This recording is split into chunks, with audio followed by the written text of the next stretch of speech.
Matt in the troll room mentioned too that he thinks Sabine is the one who drew that painting in the first episode. Yeah, well, back in Rebels, that was the other thing. Speaking of which, like, I don't want to do homework, man. I don't want to have to watch another show to understand what's going on prior to this show happening. Like, yeah, if you know what I mean, in a sense to where I can get a good seasons. understanding. And it's on top of that, I didn't even know timeline where we were at. Like, okay, so I know you have the original ones, then you get the prequels, then you got the crappy ones that just came out with Rey, then you got all the 1800 Star Wars shows that have come out that have sucked too. 4 seasons. And it's just like, where are we at here? And if I remember correctly, I think it's like, is this supposed to be right before the Force Awakens? Is that right?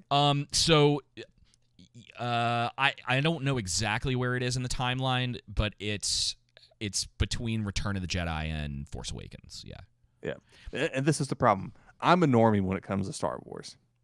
Dude, why I am do you at this expect point me too. to? Yeah. Why do you expect me to go do any homework? I don't care to do that. It's not that interesting to me, especially with the list of crap you put out lately. I think you can go pretty deep into like Star Wars lore, but I'm going to say something that is probably going to be very contentious with people. I think as a brand, Star Wars is just a normie brand at this point. I don't think it has any credibility for the most part. There's some stuff from like, if you're talking like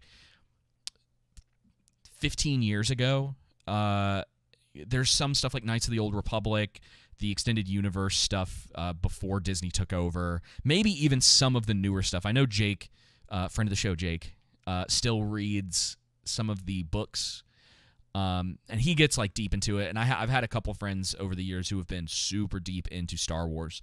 But at this point, as a brand, it's just I find nothing appealing about it, at all. I think the writing is terrible across the board. Characters are boring, like all this stuff. And I'll see stuff on the internet where people are talking about it, and they're just like, I'm a really big fan of this, and the only thing that they talk about is like, oh, isn't it cool that this is like a shot for shot of this thing from Rebels or from this thing or that thing. And I'm like, y'all don't actually care about this stuff for the content, do you? Like, it's just visually stimulating something in your head. Yeah. And the deeper and deeper that Star Wars goes in, the deeper and deeper it goes on being owned by Disney, the more it falls into this pit of just being this thing that is really unappealing to me. On the bright side, and I want to talk about this a little bit when we get into sort of like the villain aspect of this and a lot of other shows. I've been talking about on the show a little bit and in the Discord that I've been reading just to an obsessive level everything that Mark Millar has ever done as far as his comic book stuff. Yep. That dude knows how to write villains. He's nice. And who is he? Mark Millar. So he wrote Wanted, Kick-Ass, Kingsman. Those are the 3 most popular that he's done, because those have all gotten releases as far as like cinematic movies. But he's written, he's in the middle of what you would probably consider his sort of like, I can't remember exactly what they call it in comics, but it's sort of like the big event for like where everybody kind of comes together. And he is a menace to his own characters in this thing, man. And he's got this one character called Nemesis, and he's written 2 comics about him. The dude, he is just he's like exactly what I want from modern villains. Like just his kind of like archetype. It's sort of like if you had you know how when we talk about, this is the best way for me to explain this without giving too much away, but you know how when we talk about the way that people do make like stupid decisions in a scenario, like a villain will have grabbed someone by like the throat, like they clearly are at this advantage, and instead of like pulling out a knife and like stabbing them in the gut and like making sure they finish them off, they like throw them across the room. And it's become like this big trope or whatever where this happens all the time.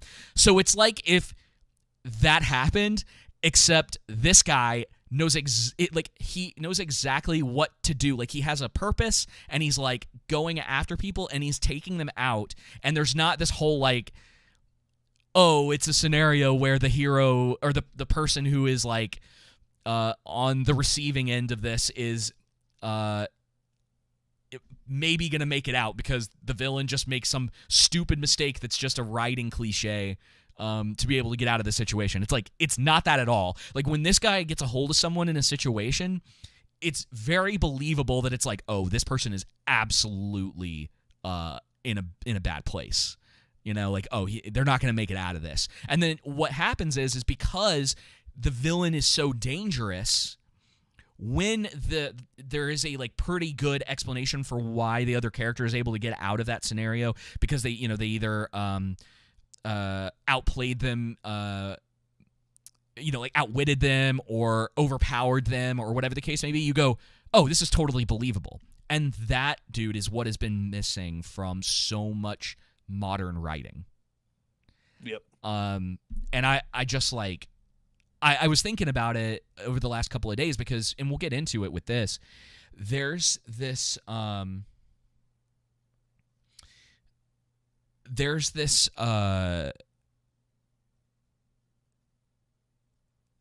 problem with the characters in this, especially the end of the episode, the first episode, where they just like, they don't finish the job, like someone stands in their way. Clearly there's like this intent to kill the other person, and it's like, I've done enough, and they like leave, and you're like, what is going on? Like what and that's, dude, I'm telling you, it's why it is so refreshing to be able to see a villain following through with their plans, which sounds ridiculous that's even a complaint in our sort of like modern entertainment in like industry or whatever. But it was wild to me, and I was like, that's why it's so good, because you're just like, oh, this dude is wild, and he's dispatching people in like the most absurd ways and like getting revenge on people in like crazy ways. And then I was thinking about this, and I'm just like, man, like, we don't get that in anything modern. Like, it's not as if with like Disney, I'm expecting them to just, it's for a specific age range audience wise. At least they're trying to appeal to some of that younger audience as well. But like, not having characters that feel like they could take out heroes at any time is so boring. Yep. Like there's never like a massive threat to any of these characters, because you're like, no tension, no stake, nothing on the line, nothing to get you invested and interested in them, because hey, this person they may actually lose here, they may actually die, there's something that could actually happen. And so I think that's what made Game of Thrones so popular. It wasn't necessarily subverting expectations, and that's where the wrong lesson was learned by Hollywood. It was hey, your main character can actually die, there's stakes in this, rather than it just being, okay, Superman's gonna live. And there's not anything necessarily wrong with Superman living. It's just like, okay, what about there's ways to do that and make that interesting, but you get what I'm saying. Mm-hmm.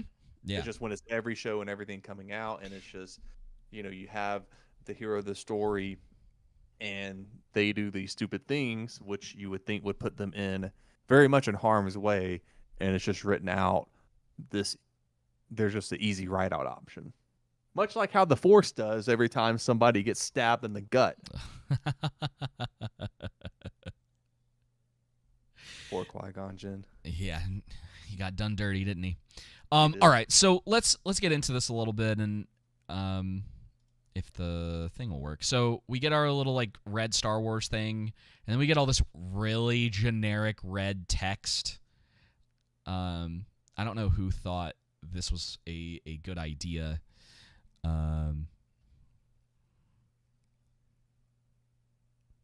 yeah. Trying to do the whole Star Wars thing. Yeah, they're Slightly different. This is a great sort of image of what the rest of this is going to be like. It's trying to evoke something from the past without putting any effort into it at all. It's the best way to put it. But yeah, so they're basically, honestly, dude, I didn't even read this when it came up. I was like, oh, all right. Oh, but I did pick up on this. I thought one of the funniest things, for whatever reason, is that you had a character named Morgan Elsbeth in the show. It reminded me more of something that you would get from Macbeth or something. Yeah, or like a Pride and Prejudice type story, not Star Wars, where you have characters with Ahsoka Tano, Sabine Wren, Balin Skull, and then you have Morgan Elsbeth. It just Star Wars. Yeah. Pride and Prejudice. Now, the troll room is probably going to have to help me out here. Morgan Elsbeth, for Joseph, is a witch, which is something that appeared in Star Wars, I think because of Dave Filoni, but someone will have to let me know for sure. Star Wars has witches. It has, they have witches now, and it's kind of those things where you're just like, why? Hey, whatever, man. The Force can do whatever it wants to do, so why not? Why not have throw witches in it too? Yeah. So she is. Do witches use the Force too? I think so. Like yeah. Power in it. Am I correct in that? It's. Yeah. I think you might be right though. Oh yeah. The troll room was saying that the text isn't even like properly centered. It's like it does look really bad, doesn't it? Oh man. They really just oof. Didn't really try. Don't they typically use yellow? White. I thought it was white. That's funny. I'm not 100% sure. Space wizards and witches. Forced cultists is what the chat is saying. That's what the witches are. It's just like general name for there's a map that leads to him because apparently they needed to copy the exact formula of the Force Awakens. Dude, they put someone else in the troll room. I didn't even notice this. They put 4 dots on the ellipsis at the end.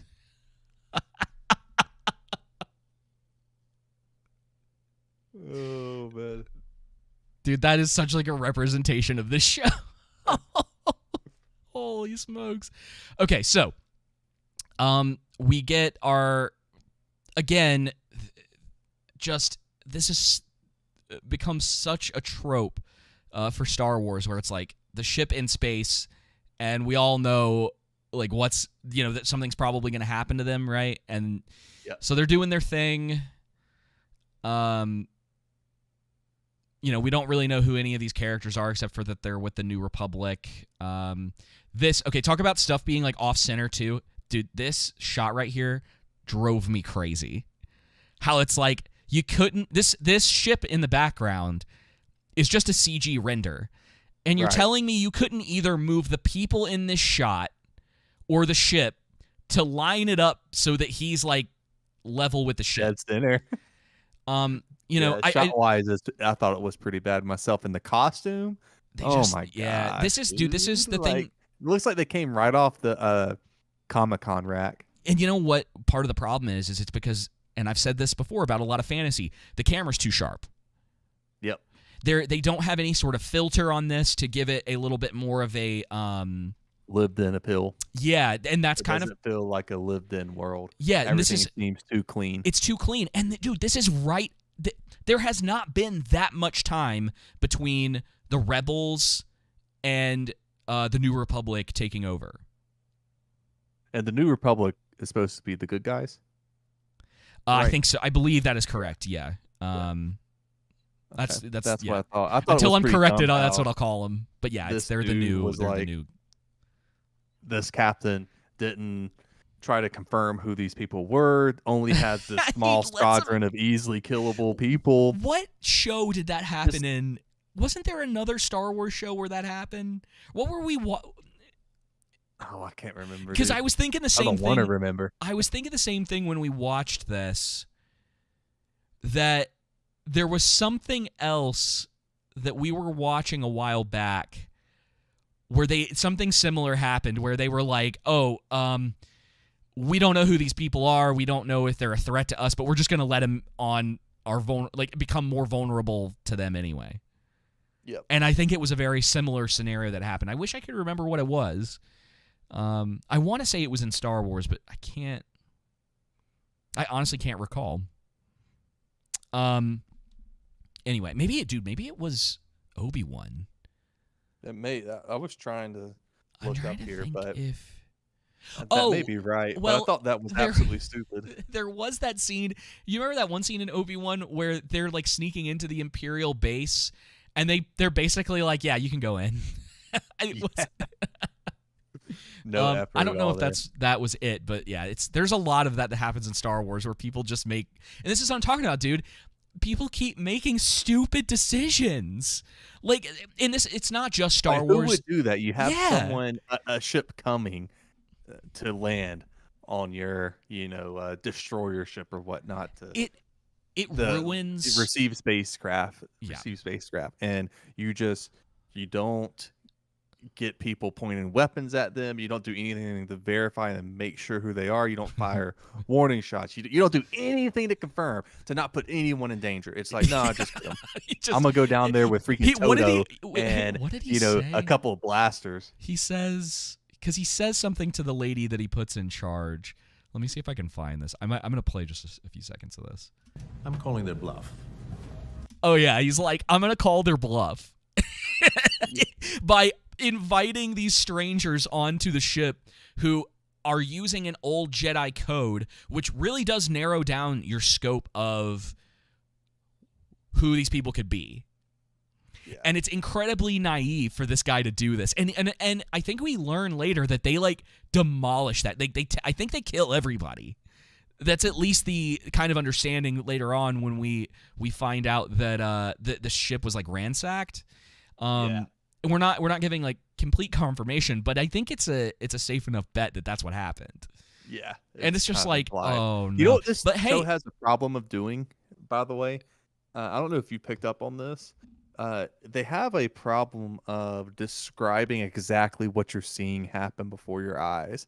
It's like, as an example, it's like somebody's eating McDonald's, right? And they're like, "Oh, Joseph is eating McDonald's right here. Watch him grab the fry and eat it, and then chew." And it's like we're seeing what's happening on the screen. Yeah. Once it happens again, I'll point it out if I see it. But I noticed that a lot in this. I'm like, isn't that kind of like the first rule of writing when it comes to film? Is you never describe what's actually going on unless it's to the benefit of a character or something that the audience is seeing. Yeah, it does depend. I think one of the things that a lot of people have to be careful of when criticizing stuff is that there's a time and a place for dialogue, for exposition of like law. You have take something like any of the works from Quentin Tarantino. He does a lot of exposition. He does a lot of dialogue. Typically. And it'd be interesting to like break down one of his longer expositions in a movie, because one of the things that can do, especially if you have a really good actor involved in that, is to put them there to just be to give like a pretty strong performance, right? I bring it up quite a bit, but one of the ones that I've always really liked is basically any of the scenes with Scarlett Johansson and Adam Driver in A Marriage Story, where there's it's very dialogue heavy. It's very much about their relationship, the exposition. You're learning a lot about that, but it's the context in which they are giving that the audience can be more receptive to it. It's not as if like. Or sometimes it's interesting stuff. Too. Yeah, exactly. You're invested in what's happening and being like, well, a lover scorned and they're bringing up something from the past, it's like, of course they're going to explain that. They're not going to, jump to a different part in the time just to show you like someone cheating on someone or, that specific moment. It actually does make sense to be like, you remember the time that like, and they go into some sort of story or whatever. That's fine. Yeah. And so it's yes, I think show don't tell is very important. It's important for and again, a problem that this show has that we will highlight quite a bit, and we've already talked about some, is actors, one of the things that they have to do is be able to express things on their faces. That's showing instead of telling. So when someone wakes up from a bad dream or whatever and they have a look of terror on their face, that without them being like, man, I just had a bad dream. You know what I mean? It's like, okay, we don't need you to tell us that. It's clear that's what was going on. Now, I think if in another scene someone is like, well, hey, what's been going on with you? And they're like, because they are concerned because they can see on that person's face something's going on. They're like, well, I had this dream. And it's like, oh, what was it that shook you so much about X thing? And they have a conversation about that. And it's kind of fruitful to the story or building the character relationships or whatever the case may be. Yeah, I think that's important. Yep. As Matthew said in the troll room, Star Wars is showing while telling. yeah. It's just, I'm angry.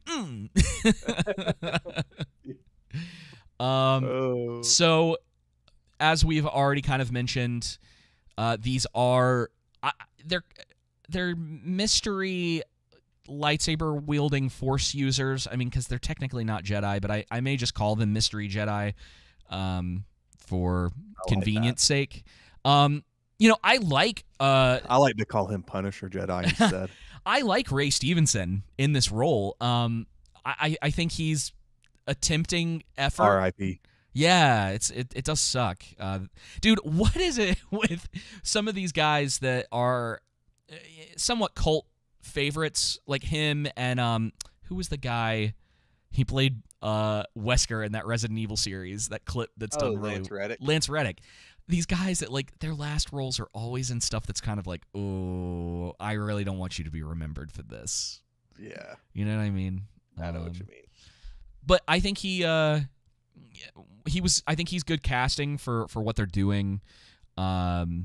He gives off some vibes of other characters to me, like other kind of like Sith type characters in Star Wars, and I think it works pretty well for him. And his apprentice, I don't actually really hate her design and what they're doing with her too, at least as of now. She's a little too like grumpy, and it's a little too obvious like she has like issues, you know what I mean? Yeah, she's having doubts about something, or she didn't strike me in this. I just didn't really have, and we'll talk about that lightsaber fight at the end, but other than that, like I found neither of them to be that egregious, which is about, and I'm really am trying to find and pick out small positives. You know? I do think the CGI for the most part was good. There are scenes where it doesn't work, but I think that's probably Ray Stevenson and her. That's probably the highlight of the show for me, because probably about at that 30-minute mark, I fell asleep and had to finish watching the first episode the next day. I don't know if anyone else fell asleep in this, but I certainly did. But in this first scene right here, when Ray Stevenson goes to the main room, or whoever it was that does, I thought for sure that the captain lady was about to defend them off or something like that. like win. Oh, that would have been bad. Dude, I would have died. I was kind of hoping for it, I'm not gonna lie. I'm like, oh, please do it. Please. So he goes in here and finds Elsbeth, and we get our title screen, which is, again, it's not that interesting. No, I don't. What are they doing with this? Like, I don't know. From a design standpoint, I just, there's nothing about that I really care for. And our episode title. This did not make me desire to watch any more episodes. No, and we get And the only reason Ahsoka. why I may watch future episodes is if our special guest we wanted to have on tonight lets us know. If it's like 3 weeks from now, I'll probably just watch like the last few episodes or maybe the episode before. I don't know. Well, I really don't want to continue watching this because we got Wheel of Time coming up. And it's like I don't know if I can take it, dude. I really don't. It's too bad. We're already in it. We're already in this. We may. Well, we're probably. Well, we might. We may do next week anyway. I might, because if we just watch the one episode of Ahsoka and then just do like a quick show on that, I can probably fit that in next week because I'm going to be out of town all. No, we got to do Wheel of Time. Is that coming out already? Yeah, comes out this Man, Friday, I think. Okay, we'll or Saturday, September 1st or 2nd, I think. All right, we'll figure out how to make it work. I'd rather review that than this. So there's no way it can be as it comes out September 1st. Just to let you know. Oh, there's no way Wheel of Time season 2 can be as bad as this. That's boring, is there? Oh, dude, I almost could guarantee you it's going to be worse because this is like boring and bland and it's not fun to watch. These first 2 episodes, for sure. Wheel of Time is going to be unbelievably frustrating. I at least I'll feel something. Yeah, but like I don't know if anger is better than the boredom. You know what I mean? It's one thing. It's one thing with like Boba Fett, where you have these really just unbelievably dumb choices that lead to humorous situations where you're like, wow, like this has fallen very far, where something like Wheel of Time, that again is a franchise that is beloved by a lot of people, that has a lot of deep lore, and even from like our perspective as I've read a couple of the books and you've watched the first season and kind of understand fantasy stuff, just watching it as a show and just the way that we typically do stuff, it's gonna suck, dude. It's like I think Wheel of Time easily could be the worst show of the year. There's like almost no doubt in my mind at this point. I've already got my worst movie of the year has already been solidified. Like that's done and over with. I think Wheel of Time very much could go 2 for 2 with me, and it could be the worst show of the year. What movie is the worst one for you? It's Indiana Jones. Oh yeah. I think objectively Indiana Jones is the worst movie that's come out this year. I forgot about Indiana Jones. Yeah. Oh no. I can't believe I just remembered how bad that was. Yeah, that was hot garbage. I know people are also going to hate it, but I thought that The Well was really, really bad. The Well? Yeah, with what's his name? Brendan Fraser in it. Oh, The Whale. Yeah, The Well. Yeah. No, whale, not well. Yeah, The Whale. There you go. I was like, The Well? I was like, I don't remember a movie about a well. The Whale came out last year. That's that Southern come out of me, David. Come on now. Yeah, The Whale came out last year. Oh, okay. I'm pretty sure. I watched it this year, so I'll include it for myself. Oh, brother. All right, so we get a 5 or so minute long scene of Ahsoka. Didn't you grow up in the South, David? Yeah, but I grew up in Atlanta.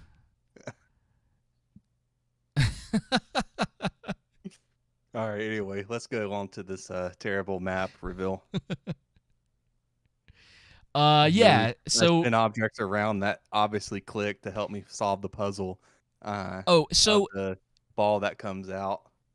Did you I'd have to go back and let me go back and look at this, because I think in this title crawl, let's see, plot underway.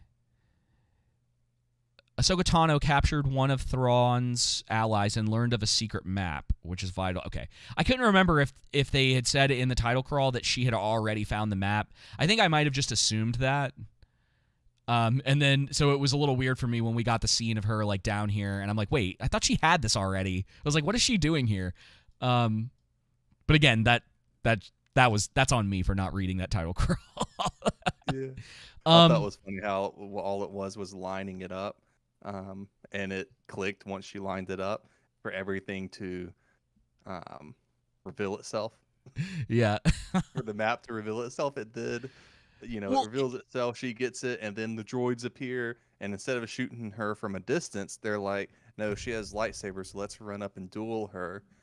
And then on top of that, when they do the self-destruction sequence, it just happens to be hey, you're long enough. What's up? you're going like we're still in the map room. Hold on. One of the things that I don't like about, I think we've talked about this in the past about puzzle stuff in shows, is it first of all, there's not a lot of setup here. I guess like the idea is supposed to be that like okay, let me put it this way.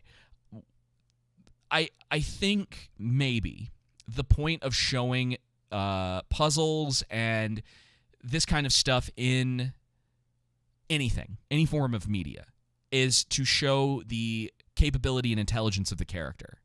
Right. That didn't happen here for me, and it's something that happens a little bit later in the show too, with Sabine, where she's like trying to figure out the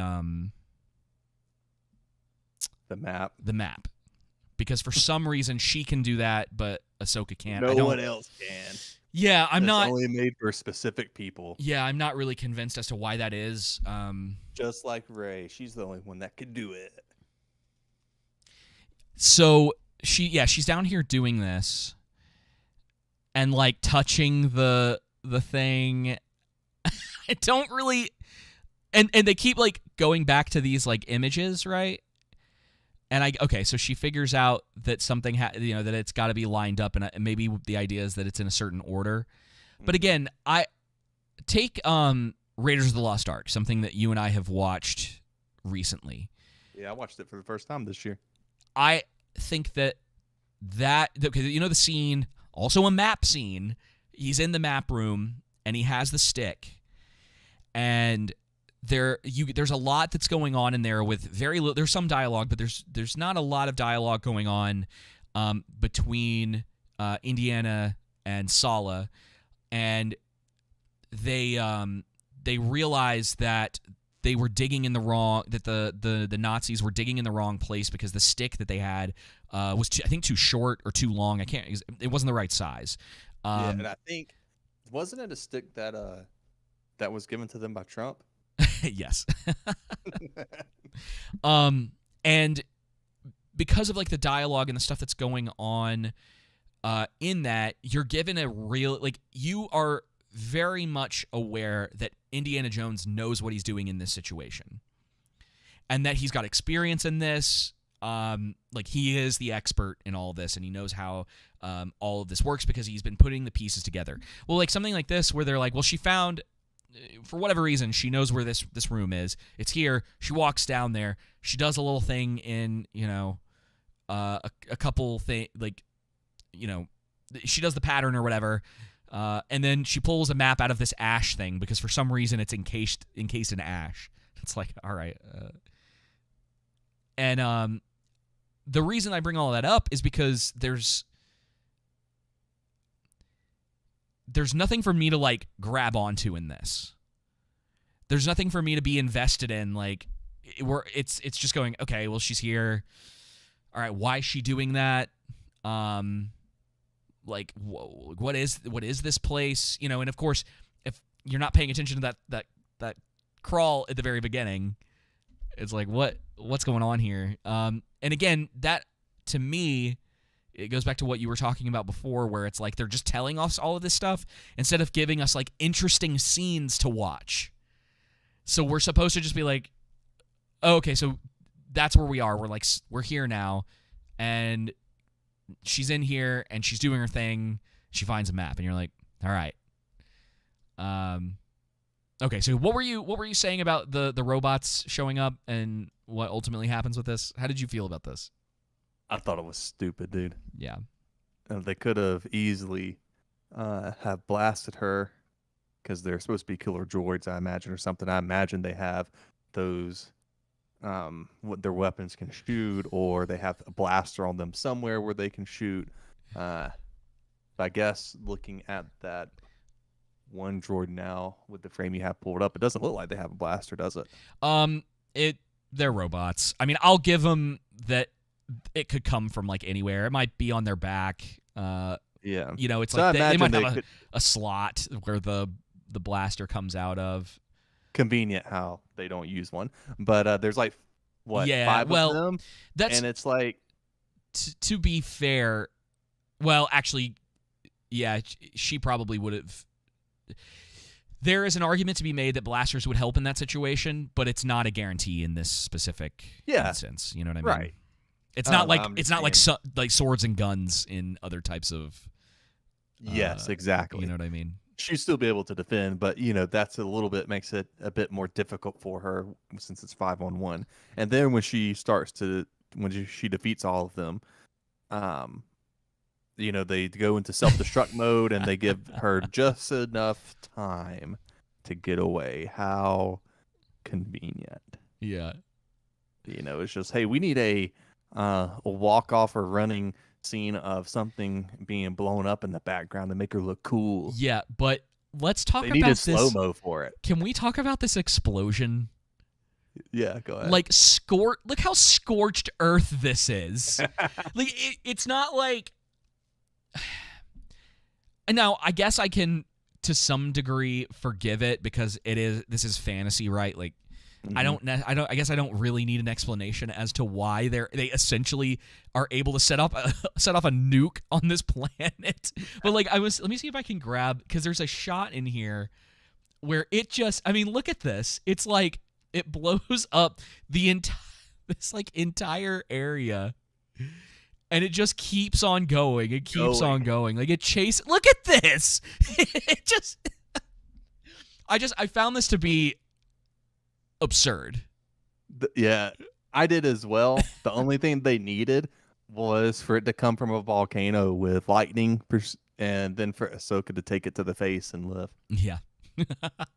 Matt in the troll room also mentioned, I guess Desperu pointed this out in one of his videos, that the pillar makes this like clunk noise when she gets it right, like ding ding. Yeah, that's what I was talking about. When she lines everything up, it makes a click. Oh, okay. Essentially. Yeah, I mean, just to let her know, hey, you got it in the right spot. The super secret map that we don't want anyone to find unless it's certain people. We put all the marks. We had the puzzle click so that way you have in the right position. I don't like. That would be pretty low on my list of things to complain about, if I'm being totally honest. Like, as far as, because if I don't know, there's nothing wrong. Because isn't it supposed to be super secretive? Yeah, but like if you set up a puzzle, that's like a pretty common trope and stuff. I mean, I just, it's not a hill that I'm willing to really like die on. Like, it's just kind of like, okay, like, yeah, I guess it's silly, but there's an argument to be made about sound design, and that it's totally fine in a scenario where like someone solves some sort of puzzle. Maybe in the right context. I just don't think this was the context for it. Okay, I mean, you'd have to explain. I just don't. It's goofy. So it's supposed to be a map that is in hiding, if I remember correctly. Like, and there's which we should probably talk. People should probably talk about that as a plot device. But go ahead. Yeah, and there's only certain people that should be able to find it, and then those certain people should have a general idea of probably how it works, because there is limited information on who understands how to properly work it. Yeah, I imagine that Ahsoka isn't supposed to be one of them. That's probably the last person or one of the last people they would want to have that information. And so it'd be different if she got some kind of communication to extract the information or something like that, right? But for it to click for her so that it kind of sets up and to reveal the map, I just thought it was a bit clunky and cheesy and goofy and odd. It's not necessarily that I have a problem with that happening in shows, as a trope. It's just this particular show. You know what I mean? It was different. Like Rings of Power.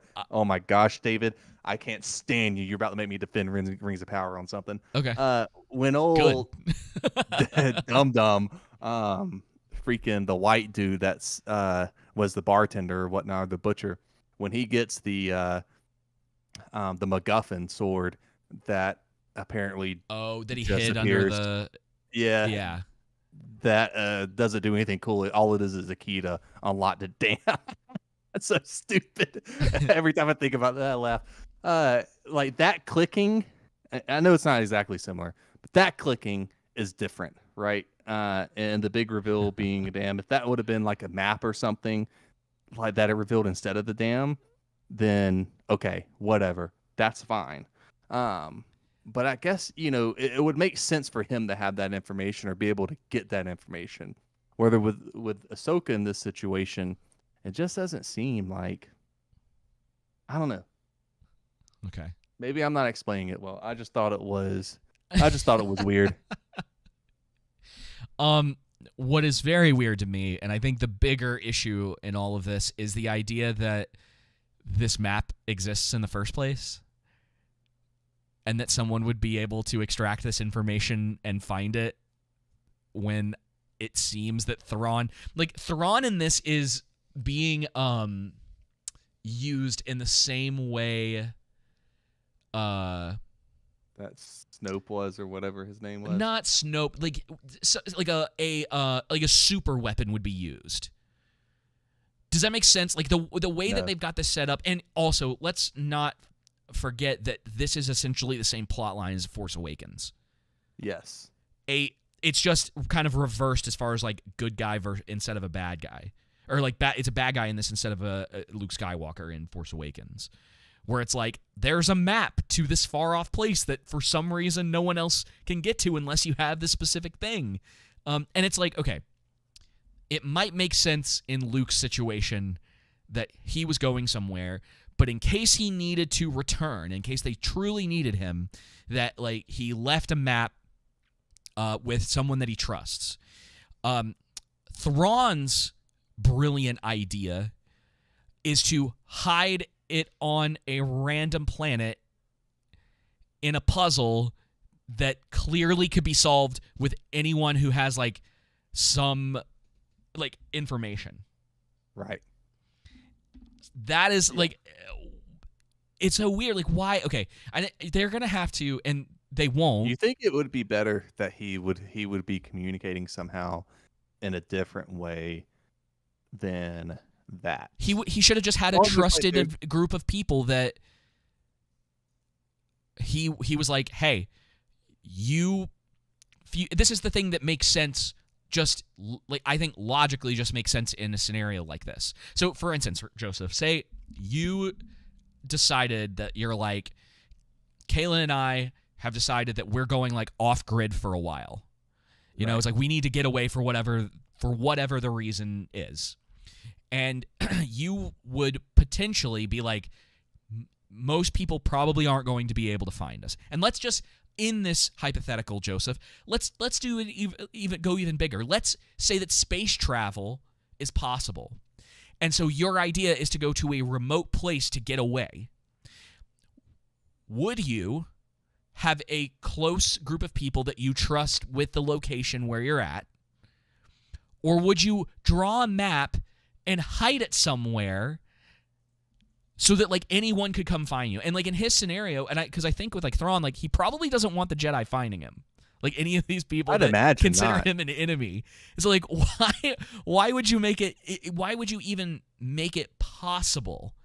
Like you would want to put every block in the way of anyone that you would consider an enemy to be able to find you in this scenario. And like, Don't you think? Go ahead. I'm sorry.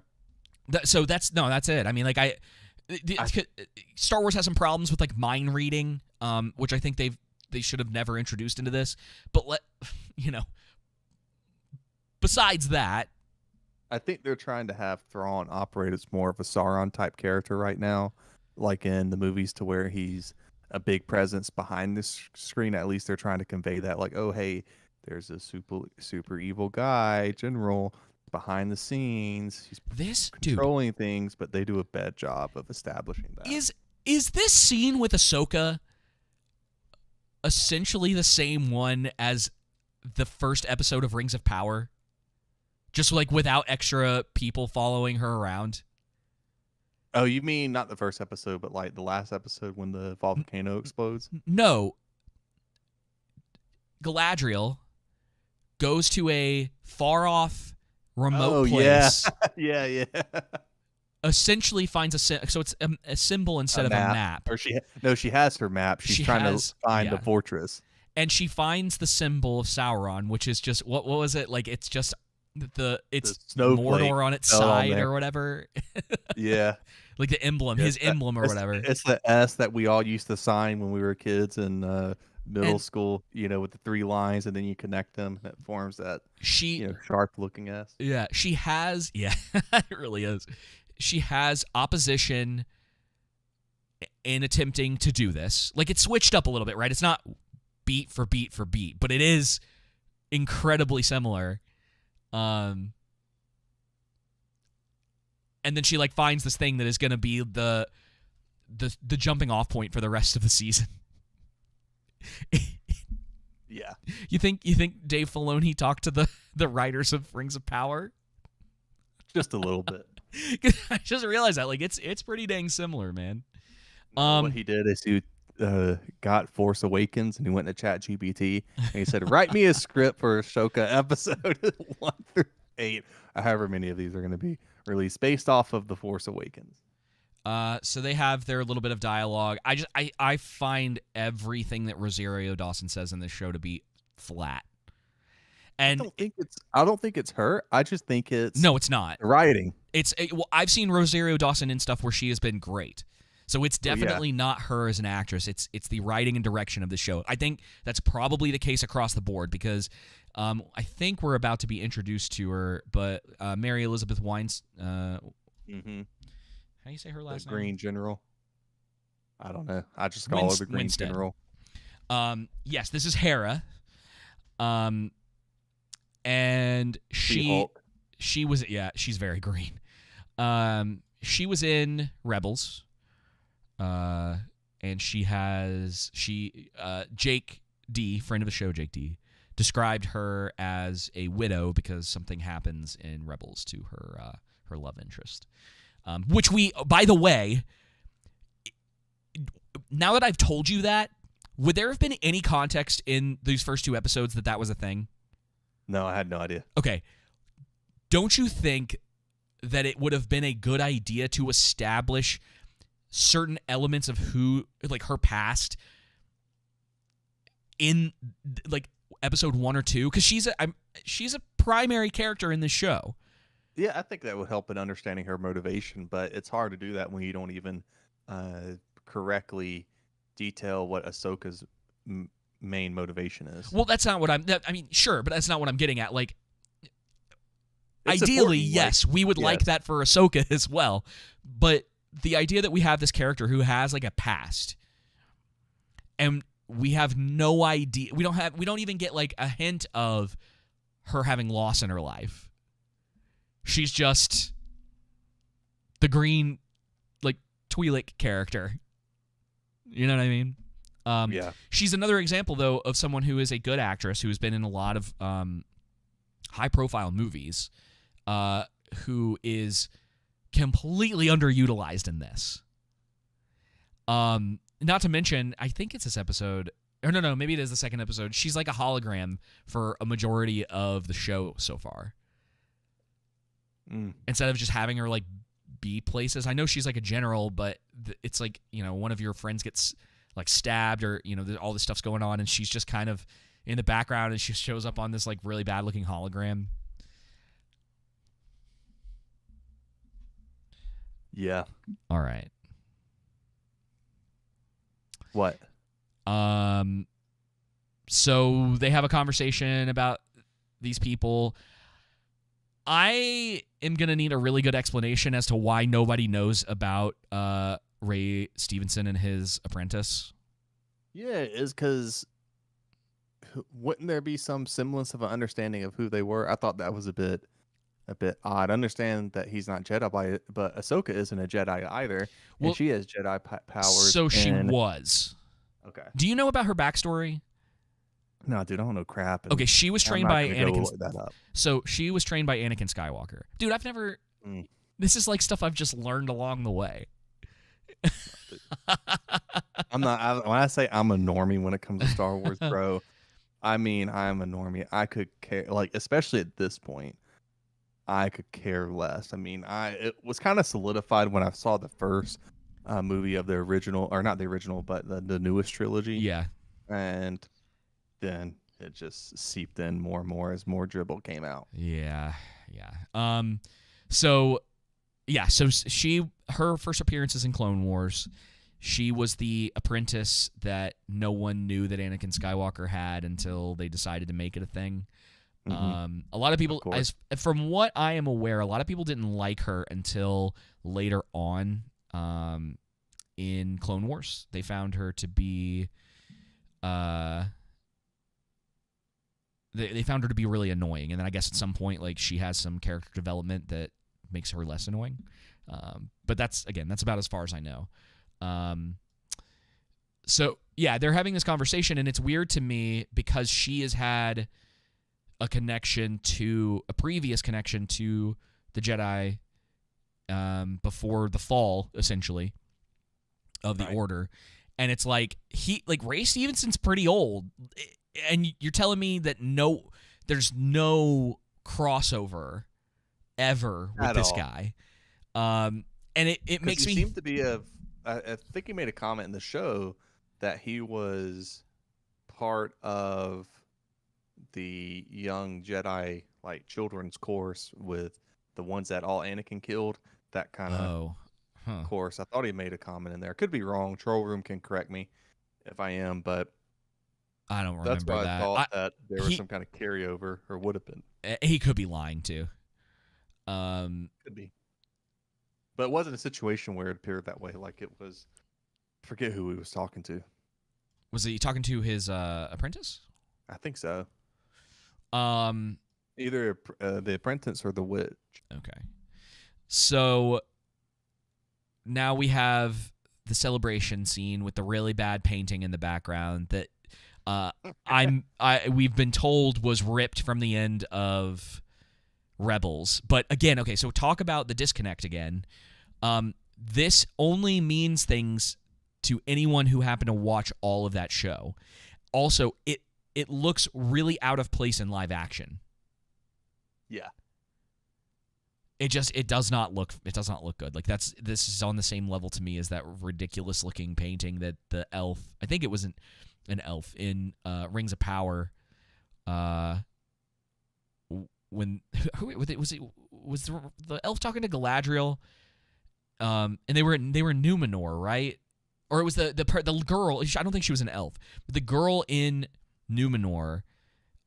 It's after that famous slow motion horse riding scene, and she goes into this, like, place where they have all of these documents, and there's this painting on the wall, and they said this was a gift, I think, from, like, Elrond's one of his relatives. It was supposed to be Elrond and Elros, and it was his brother. Yeah, and it's the worst looking painting. You're talking about something that I think they described that it was painted by elves, or like someone who would have been considered. Either way, it was considered to be, like, in high esteem, as far as, like, artwork is concerned, and it looked like, an 8th grade portrait that they did in art class.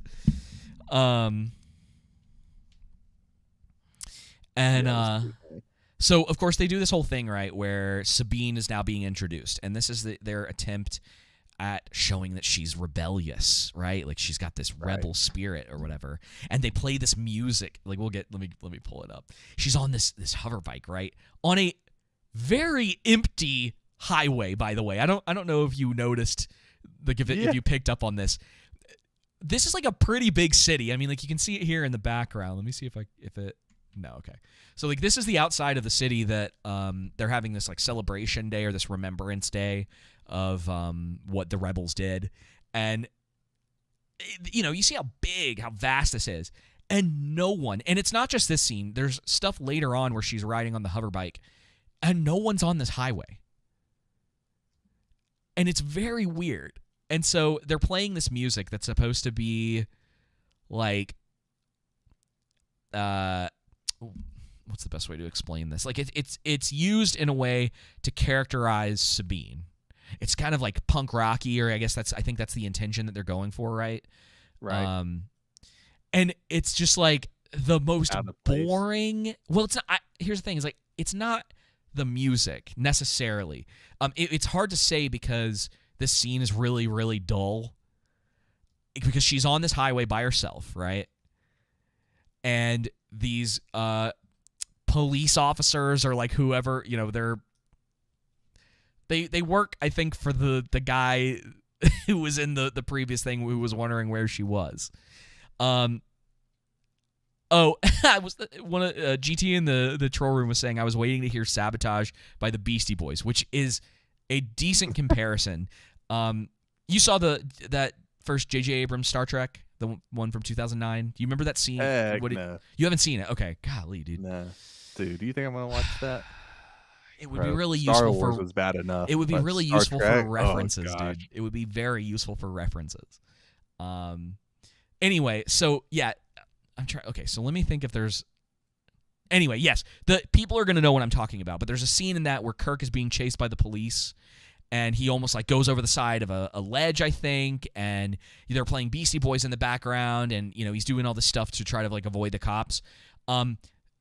This is the same thing if it was just him going in a straight line, and when someone was like, "Hey, stop," he was just like, "No," and kept driving.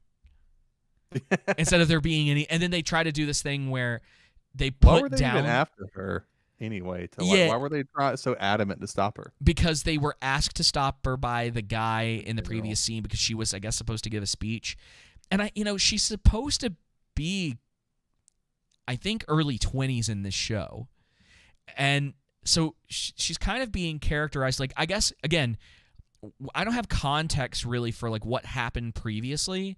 So, like, why she would be acting the way she is now towards everyone. She's kind of like I don't know if you noticed this, but she's kind of a spinster. Like, she lives alone. She has a cat. And she doesn't really want interactions with anyone. She tinkers with stuff. She has this little, like, she has her little hologram of Ezra, which I don't really even know if I want to go into that. Ezra is a character from Rebels who is presumed dead at this point in the show, and they had a relationship. That should wrap it up enough. They did not do a good job of establishing that. Exactly, that's the problem. Is like they at least try. The only thing I can give them any credit for is at least they tried with her. You have like these two other characters who we still don't know. I don't know what. Because I'm with you on this. Like with Ahsoka, I don't know what her motivation is in anything.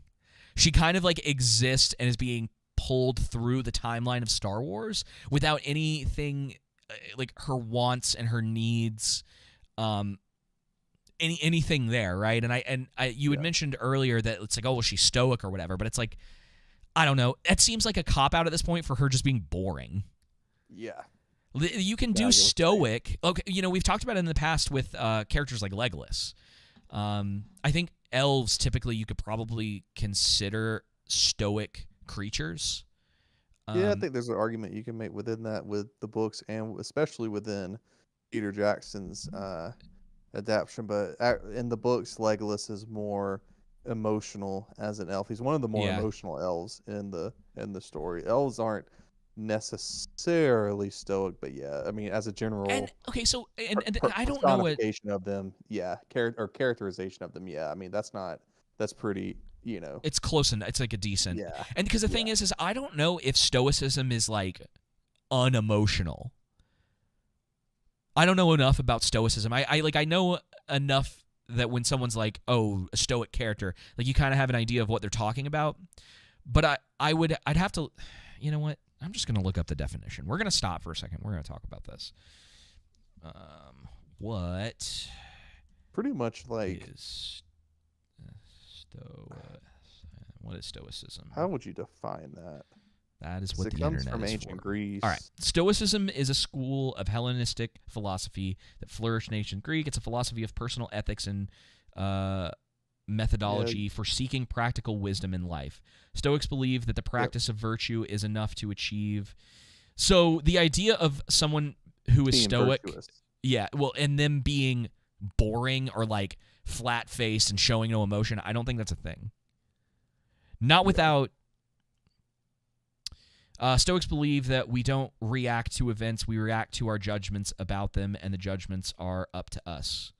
They advise that we should not worry about things beyond our control, as everything in life can be divided into two categories: things that are up to us and things that are not. And so here's the thing: is like I think if you wrote her as a proper like stoic character, it could work and it could be interesting. Also, this idea of just her being so unemotional and never, you can't really tell what's going on like in her face all the time, and that never breaks at all, I think is kind of boring in general. So like even if they were like, well, that's like the purpose, that's what we're trying to do, it's like, but can she not have moments of weakness? Like, can she not have certain things from her past or certain stuff like that? And I wonder if they'll do that with like Anakin. I think there's actually a moment, because Sabine brings up Anakin at one point, or they talk about him either in this episode or in the next one. And she has somewhat, it's probably the most emotion that her character shows between the two episodes.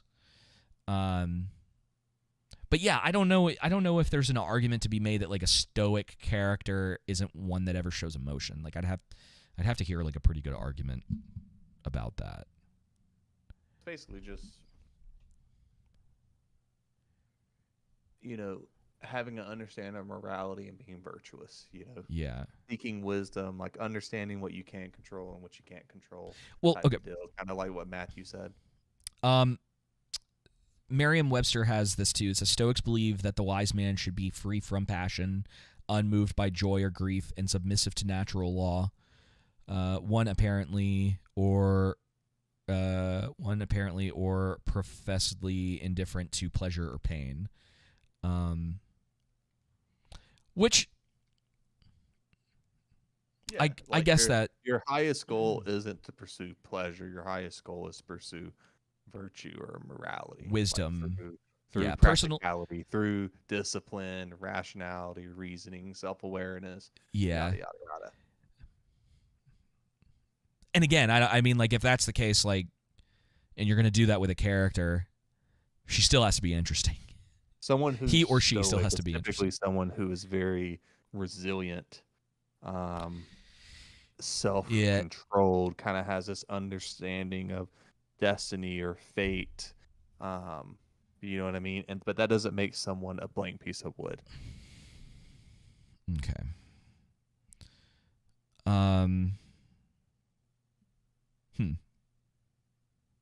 Yeah. It's hard to know for sure because like GT says, "Where's Baby Yodes?" Okay, so for instance, like Qui-Gon Jinn could probably be considered a stoic character who has a moment of weakness in a way, and that's the reason why he decides to take on Anakin. Because I think he kind of throws logic and reason out the window when everyone's basically telling him like no to this kid, and he decides that he's going to do it anyway, and it's ultimately like the downfall of like their modern society. Yeah. You know what I mean? So like I guess that's what I'm saying is that like I guess Qui-Gon could be considered a more interesting stoic type character, but you have to do interesting things with characters like that, like we've talked about with Legolas from the movies in the past, where he may not show it on his face, but it's in his words and the way that he speaks at times, where you know that he cares about Gimli, you know he cares about the hobbits and Aragorn and the things that are happening around him, which excuse me, when it comes to Ahsoka, I don't get that like at all. But I barely, and this is probably part of the problem too, is that I barely get it from any of the other characters because I feel like they're all just like planks of wood staring around, and like every time they give dialogue, it's like, oh my gosh, like put a little emotion into it, folks. So Sabine gets stopped. That's pretty much the entire like both episodes of this. Yeah. Emotion. all this stuff where she's like, Sabine's like looking through all this stuff. And if you have no prior context to any of this, it's just like, oh, I guess this is stuff from her past. Like, clearly this person on the hologram did mean something to her. But the way she looks bored, like uninterested in this. Like, even the way she's kind of like smiling, there's nothing there to me that makes me think like the person on that is someone that she deeply cared about, who she lost, And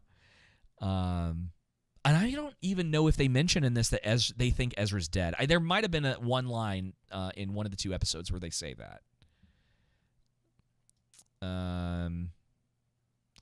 So we had some more. I don't even remember what. She's just telling him to go after Ahsoka. Ahsoka. Okay. I was like, I don't even remember. Yeah.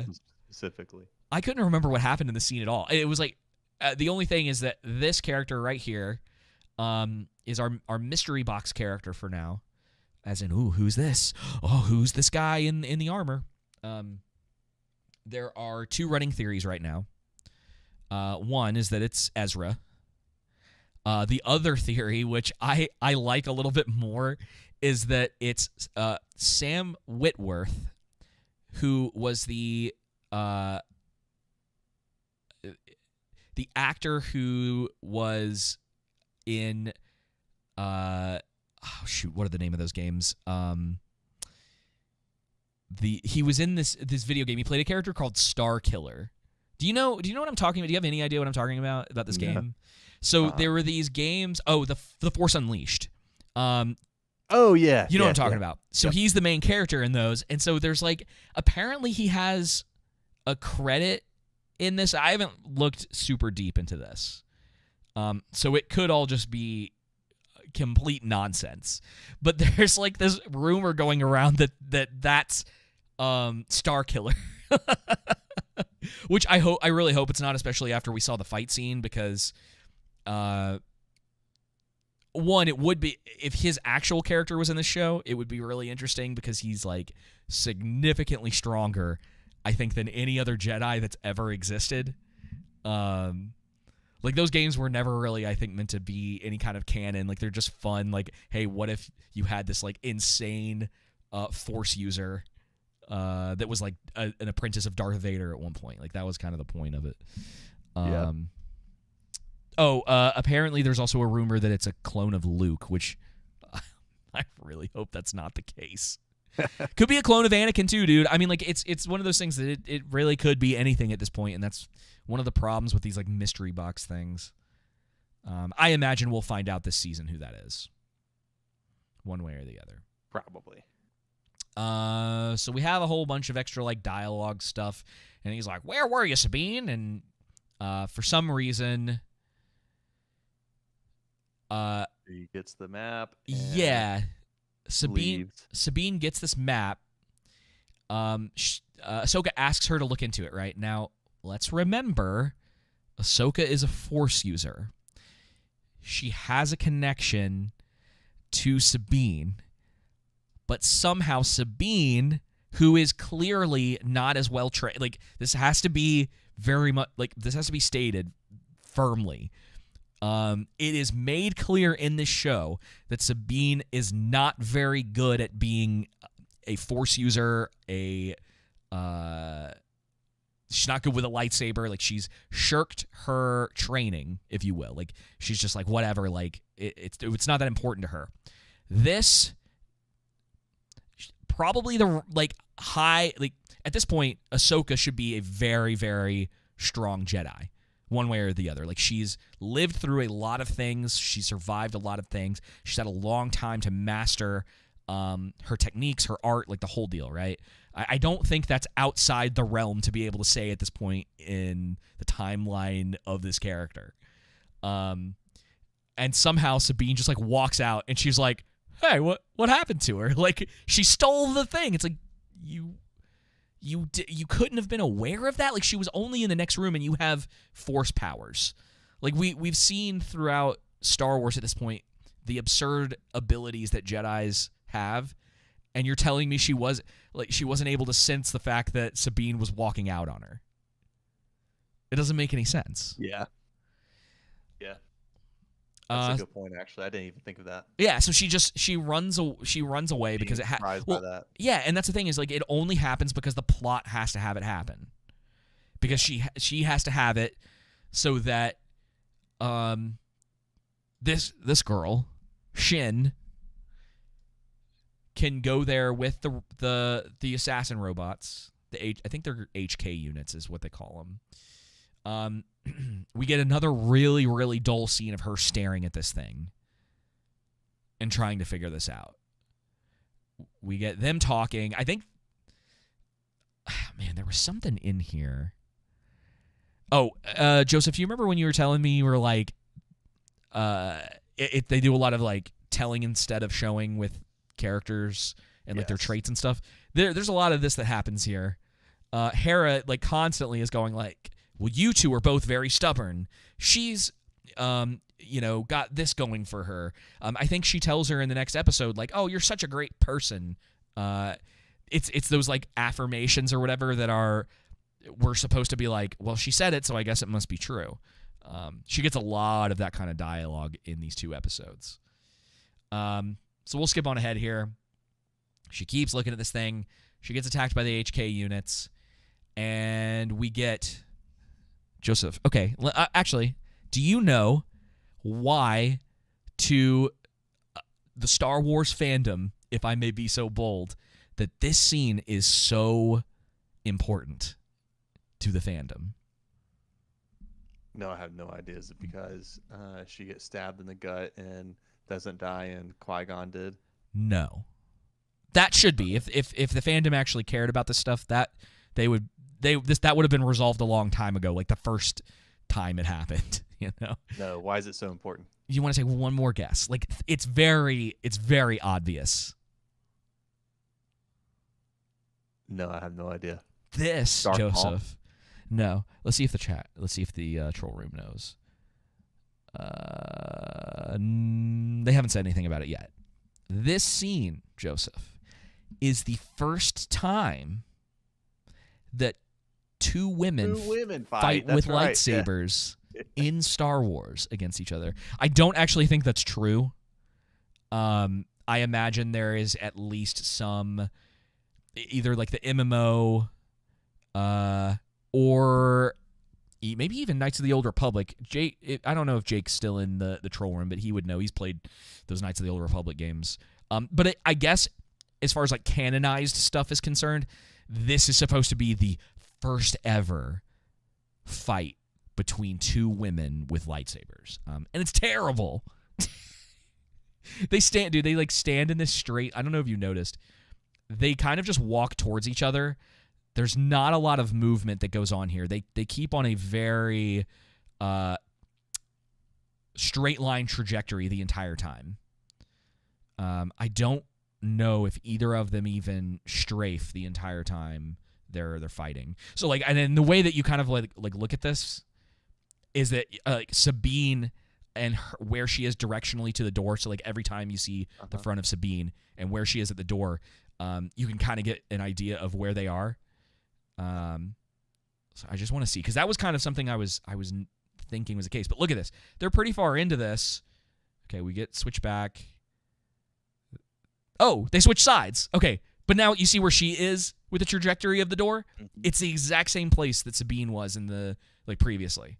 So the only movement, and it was off screen. Sabine is here. Off screen, they switch sides.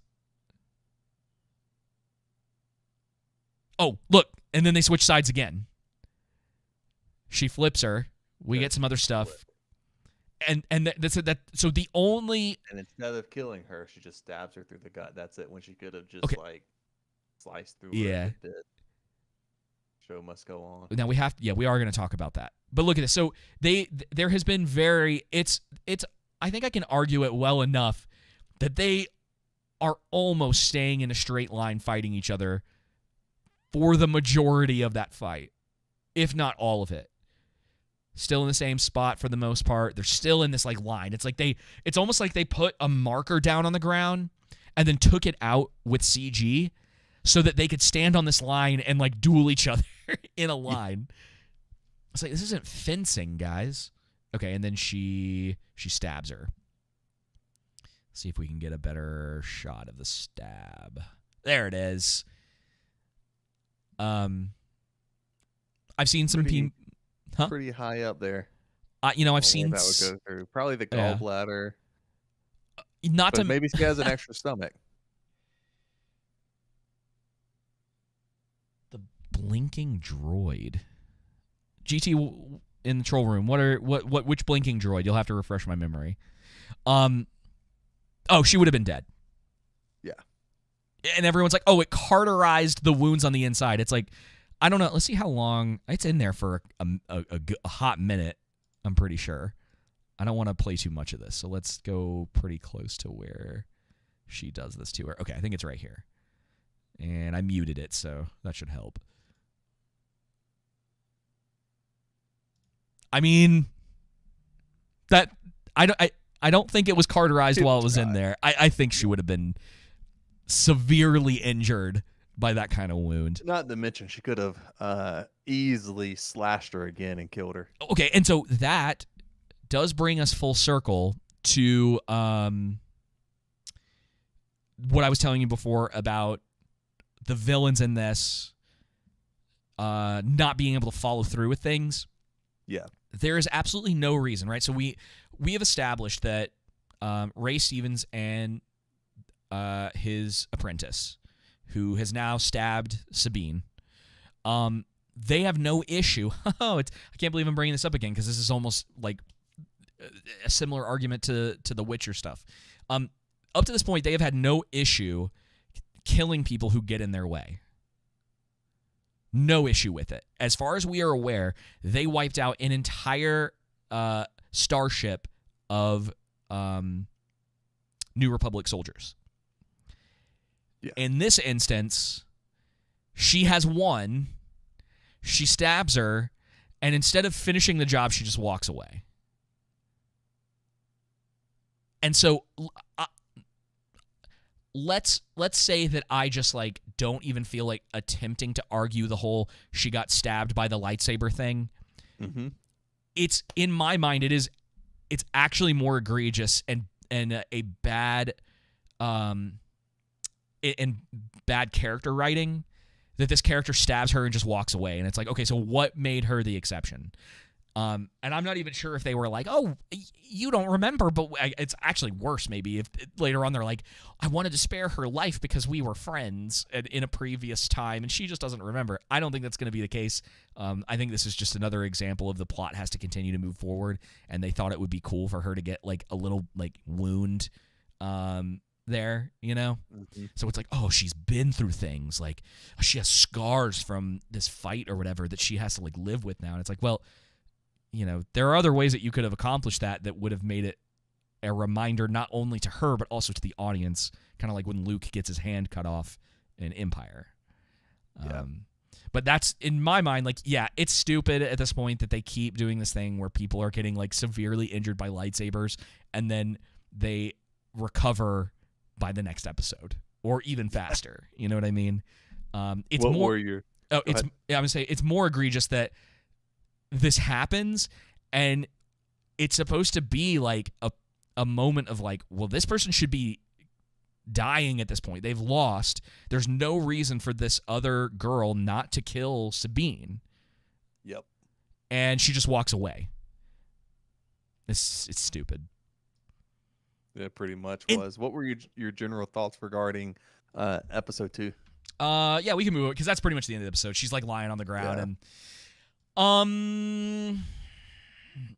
they spend a lot of time. She gets healed. They find the map. They open it up. Yeah, they spend a lot of time with the recovery because I think Sabine spends the episode in the bed, and it's annoying on two levels. Because for one, it's like, dang, she's pretty much healthy at this point, but then like she wants to help, and I'm unsure as to why. Again, Ahsoka having. Other than that, they've got like some past because Ahsoka was her master at one point.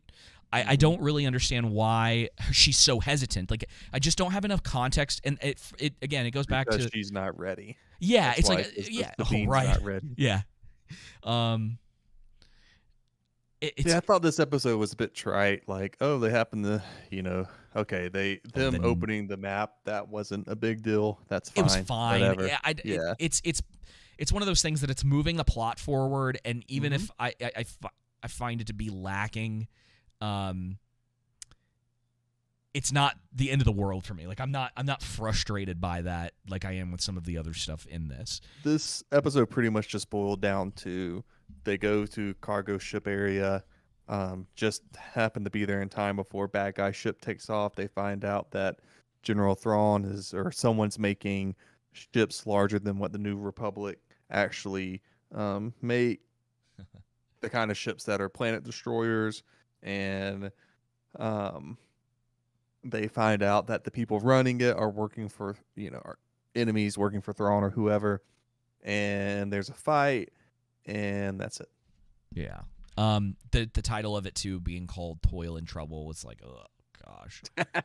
It's just not again. She goes back to the Sabine's place where there just happens to be a droid left over, and it didn't do a self-destruct feature or anything like that.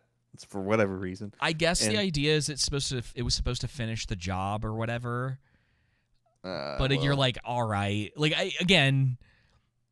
And then Sabine's the only one that can hack into it. Of course, there is no one else in this massive, technologically advanced city who could do this in a safer manner than she can. In a more productive manner. Yeah. She just happens to get the information she needs just right in time. Right before the robot. And then they go to, like I said, cargo ship land. After the map stuff. So now they know where Thrawn is.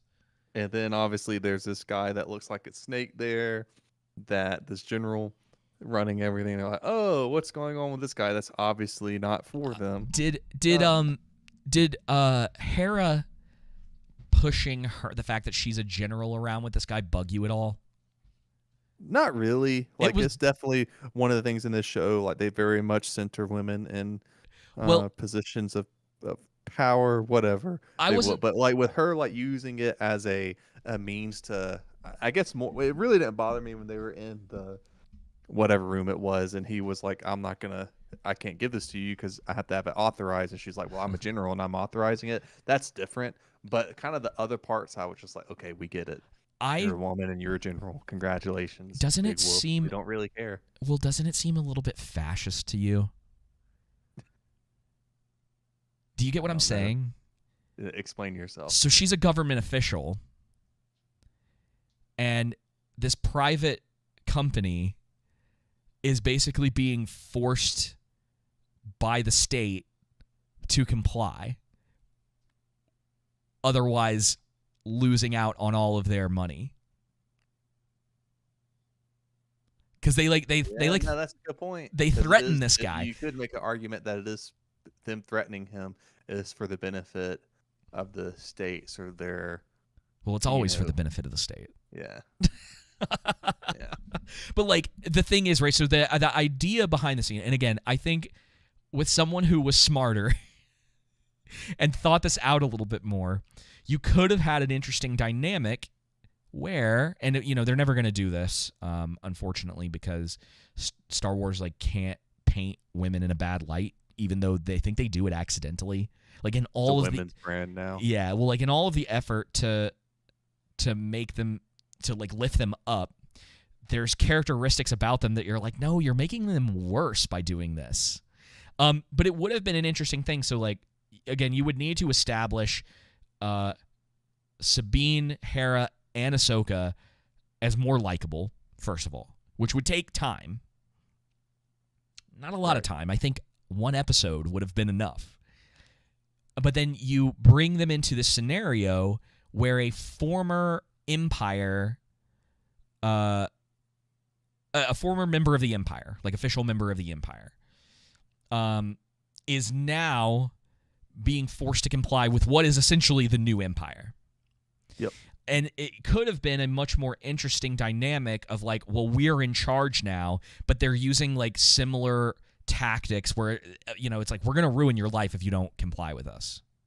And it's interesting, right? Because he is, and again, this might there's a lot that could be read into a lot of this, where this guy's like an evil capitalist. I'm not saying that's what they're doing here, but like there's Those tones. vibes. Yeah, it's got vibes of that being the case, just based on some of the stuff that he says, where he's like, I don't really care who's in charge. Like, I'm trying to work. I'm trying to live, to make money, whatever.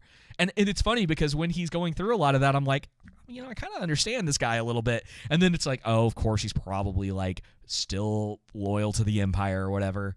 But it's one of those things that's like now, and again, like in a more well thought out version of this, where the Empire is still at like perceived as being as evil and as threatening as they were in the original trilogy. Again, you could have had your dynamics here, but he comes off to me a little bit more sympathetic, because even if it's like a fake sort of thing that he's pulling, he's like, look, I'm just trying to do my job. Like he's like all these politics on all these other worlds. It's like, it doesn't really matter. Like, I have a job to do. I'm trying to make money. I'm trying to live. And you're like, huh. I was like, I can respect that. And then you have like this government official comes in who's like, pretty sure you're the enemy. I'm gonna ruin your life if you don't tell me what I want to know. Yeah. And it's just like, dang, like it's not that sympathetic. No, so that is the long way of me saying, like, I was like, I just don't think that you're portraying this in the way that you guys think you are. But yeah, so they go through this whole thing. They ask him a bunch of questions about the operation and if any members of the Empire still work at that place. And she goes through her stuff again, and they talk, and he tries to convince her to become a Jedi again or whatever. It's really not all that important. She's still in the process of becoming a full girl boss, bro. Yeah. Now she hasn't reached peak 10, level 10 yet. Yeah. A couple things. I don't know how you felt about the scene, but the fact that there's this droid. Okay, so clearly, because that answers all of their questions. Yeah, and answers them all truthfully. Who works for this guy? And he's like, oh, help us out here. And he goes, oh yeah, that, and just blah blah blah blah blah blah blah. That thing right there, that's what you're looking for, whatever. The HK unit just got on that ship. Again, talking about things happening just because the plot has to keep moving forward. Not only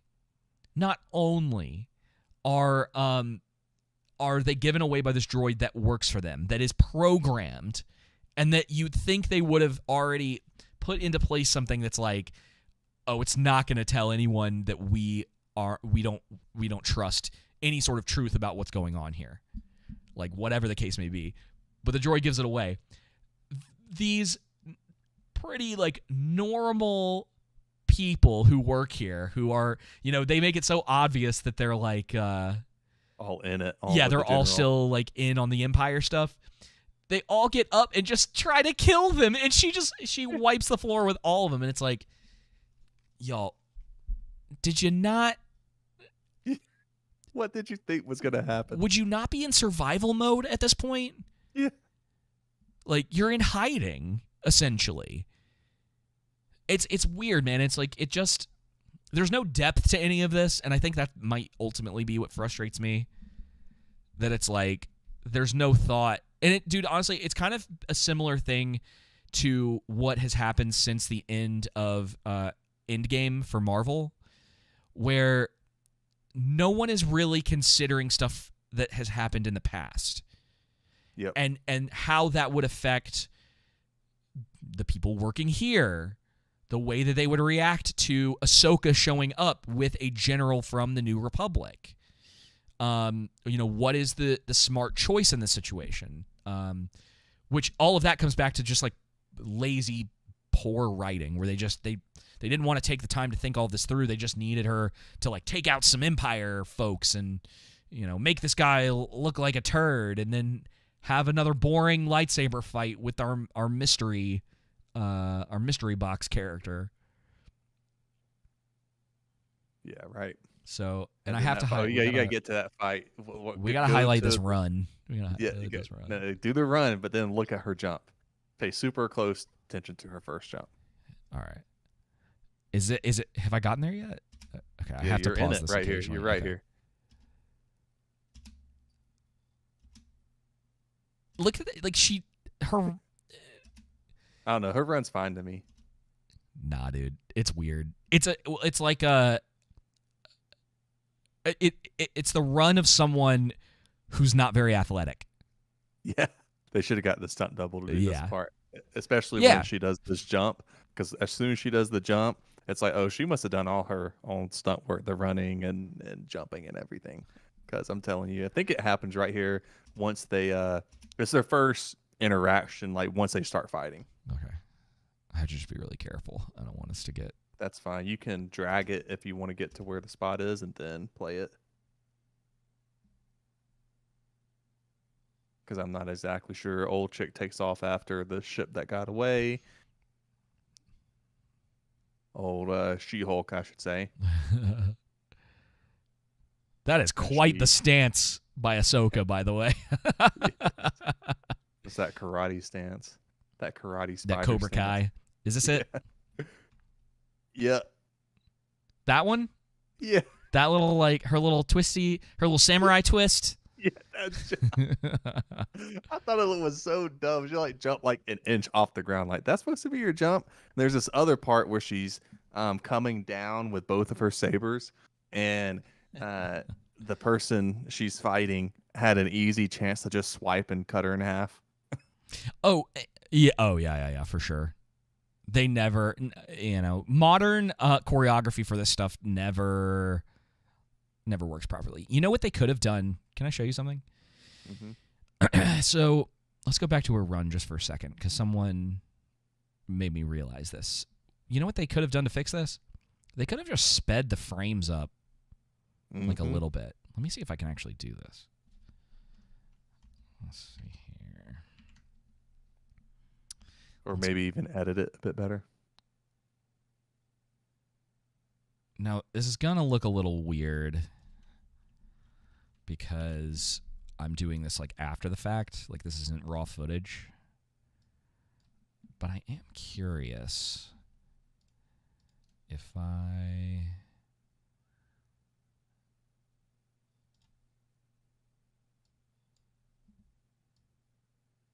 let's speed this up like 100%. Oh, whoops. Shoot. Don't delete that. Let's just see. Okay, it's a little too fast. By the way, the first 3 episodes will come out this Friday for Wheel of Time. Still a little too fast. First 3 episodes. Oh my, dude, are you kidding me? That's what they just said. Okay, so it's still a little too fast, and honestly, it might have something to do with her run as well. And you would have to do a lot more than me just like speeding this up in post. Then she does her 1-foot twist. That's about a 15% increase right there. Yeah, it looks better. Already, right? Just like a little bit better than what she was doing. Because if I do it too much on this, it definitely looks goofy. It looks like a comedy. But she looks a little too slow. And again, like what they used to, there's a couple things they used to do. For one, they used to train these actors. You know? I mean, you think about like Chris Evans in like the Captain America movies. Yep. And then like one of the things that and everything. Yeah, and they had these you can find the behind the scenes for a lot of this stuff. There's like scenes where Captain America's running really, really fast, and it's a mix of practical and CG, and they have some sort of thing that they attach to him or whatever that makes him run a lot faster. And then they take that in post and they make it look really, really seamless in the way that he's running. I'd have to find it. I'm not going to look it up right now. But, yeah, with the Benny Hill song, GT, that would be pretty funny. But, yeah, man, like, the fight isn't that great. Again, talk about not taking the time to establish your villains as being threatening. This guy is, like, never a threat to Ahsoka. and it's boring. He has to bring backup, right, to take her on. Yep. And it's like, man, I don't know. Find Like, the whole thing incredibly uninteresting. And then basically, yeah. old She-Hulk General gets knockoff R2D2 drone to do the tracker onto the big ship. And I'm like, you just don't have something you can just shoot at it? Like, yeah. I'm like, and I thought it was kind of dumb that their way to track it was just to go over it and drop it on the ship. Yeah, they can't shoot it. It has to like be like a shark, you know. You just gotta put it right on top of it. Yep. Technology in Star Wars has always been pretty weird to me. It's like there's nothing you can shoot, nothing. It's just of course they miss every right shot. Yeah, they can't. They don't do anything. Like neither the attacker or attackee in that gun, like the ships shooting at each other. There's like no damage really done to either of them, and you know she gets super lucky. She doesn't want to shoot at them because she doesn't want to bring the ship down into the city. Okay, fair enough. That was her reasoning, but yeah. I guess there's a city back there. A lot of water. Like, they could have, I was gonna say, could have easily crashed into water. Okay, and then also, let's see. Do they have the? Okay, so she. Please tell me. I didn't even think about this before, but I wonder if this is actually a thing. So she goes over, right? Mm-hmm. And he drops it on there. Yep. And isn't there supposed to be like no gravity in space? I was about to say they are clearly in space. Come on now. Star Wars is terrible. It's a dead brand, man. Only 1.2 billion people watched the first. 1.2 million, not billion. Watched the first episode. 1.2 million? Yeah, that's what they say. That's it? Yep. Yeesh. The armor looks bad. Oh yeah. Oh, and now she goes full level 10. Yeah. Yeah. According to Samba TV, 1.2 million U.S. households watched the premiere episode of Ahsoka over its first 6 days on Disney Plus. That's even worse. Yeah. I think that's lower than Mando. It's only 200,000 views a day. And that's lower than the Book of Boba Fett and Obi-Wan Kenobi.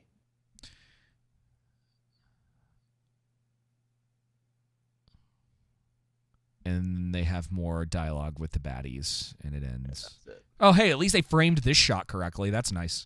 Good job. Congratulations to the cinematographer. I really don't want to watch these next episodes. I'd rather just move on to Wheel of Time. But I'll do what must be done. JS Cop in the chat said, "There's gravity that low. Also, he kind of tosses it, doesn't he?" Bruh, that's a pretty lucky toss. Yeah.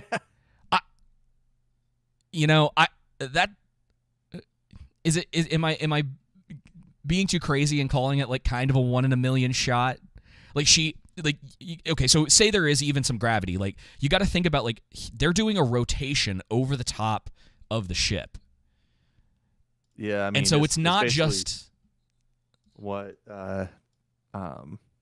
Tuaxa Captor says. Even you throwing something in space wouldn't even have the force to be tossed and land perfectly on the ship. So yeah, it is a kind of 1 in a million shot, and it doesn't seem like something that would happen. I mean, that's why I say some type of projectile, something to force it. It does. Yeah, it doesn't seem like land on the ship. All it Unless would take, their argument would be, well, technically he wasn't completely in space; he was still in the planet's atmosphere and gravitational pull. Like, okay, all right, bro. I don't know. I guess it is a droid. He probably could calculate that. I think that would probably be the better argument. But I don't know.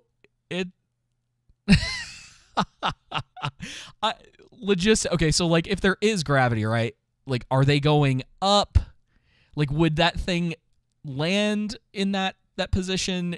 Why would you even want to try to take that kind of risk to begin with? Just I don't know. lazy writing. I'll let y'all have it. I'm not like I don't know. That one's a little suspect to me. It's definitely not the most suspicious thing in the show, but for sure it's a little off to me. And that's Ahsoka episode 1 and 2, a big old fat yawn. Literally, I went to sleep. Dude, it not was even tough. joking when I say that. It was pretty tough for me to stay away from these. I realized after the first time I nodded off just a little bit in the first episode, I was like, oh no.